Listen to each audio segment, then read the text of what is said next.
মাত্র ঘন্টা কয়েকের তুমুল বৃষ্টিতে ২৯ ফুট উঁচুতে উঠে যায় নদীর পানি। নদীর গর্জনে ধেয়ে আসে মৃত্যু। টেক্সাসের কের কাউন্টিতে এখন উদ্ধার অভিযান নয়, চলছে জীবনের শেষ চিহ্ন খোঁজার লড়াই। যুক্তরাষ্ট্রের টেক্সাস অঙ্গরাজ্যে শুক্রবার শুরু হওয়া আকস্মিক বন্যায় মৃতের সংখ্যা বেড়ে ৪৩ জনে দাঁড়িয়েছে। এখনও বহু স্থানীয় বাসিন্দা, পর্যটক ও ক্যাম্পে থাকা লোকজন নিখোঁজ থাকায় চলছে উদ্ধার অভিযান।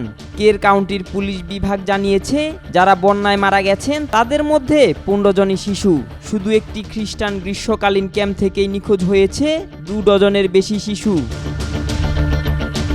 অন্যদিকে আকস্মিক ঝড়ের পর গুয়াডালুপে নদী এলাকায় মাত্র একদিনে ১৫ ইঞ্চি বৃষ্টিপাত হয়। এতে বিপদে পড়েন অসংখ্য মানুষ। স্থানীয় প্রশাসন জানায়, এই অঞ্চলে অন্তত ৮৫০ জনকে উদ্ধার করা হয়েছে, যাদের মধ্যে কেউ কেউ গাছে আটকে ছিলেন। টেলিযোগাযোগ ব্যবস্থার ক্ষতির কারণে এই অঞ্চলের অনেক মানুষের সঙ্গে যোগাযোগ করা কঠিন হয়ে পড়েছে।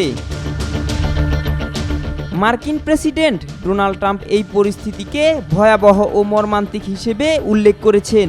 এই বন্যাকে একটি মারাত্মক দুর্যোগ হিসেবে বর্ণনা করে ট্রাম্প জানিয়েছেন, তার প্রশাসন জরুরি অবস্থা মোকাবেলায় স্থানীয় কর্তৃপক্ষের সঙ্গে ঘনিষ্ঠভাবে কাজ করছে।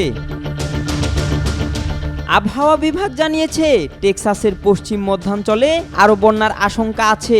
মাঝারি মানের বৃষ্টিপাত অব্যাহত থাকার পূর্বাভাস দেয়া হয়েছে, তবে একই সঙ্গে ভারী বৃষ্টিপাতের শঙ্কার কথাও জানানো হয়েছে। এছাড়া দক্ষিণ মধ্যাঞ্চলীয় টেক্সাসেও বন্যার সতর্কতা দেয়া হয়েছে। আবহাওয়া বিভাগ থেকেও লোকজনকে সতর্ক করা হচ্ছে। নদীর তীরবর্তী এলাকা আরও অস্থিতিশীল ও অনিরাপদ হয়ে উঠতে পারে বলে আশঙ্কা করা হচ্ছে। আব্দুল্লাহ আল নোমান, আজকাল।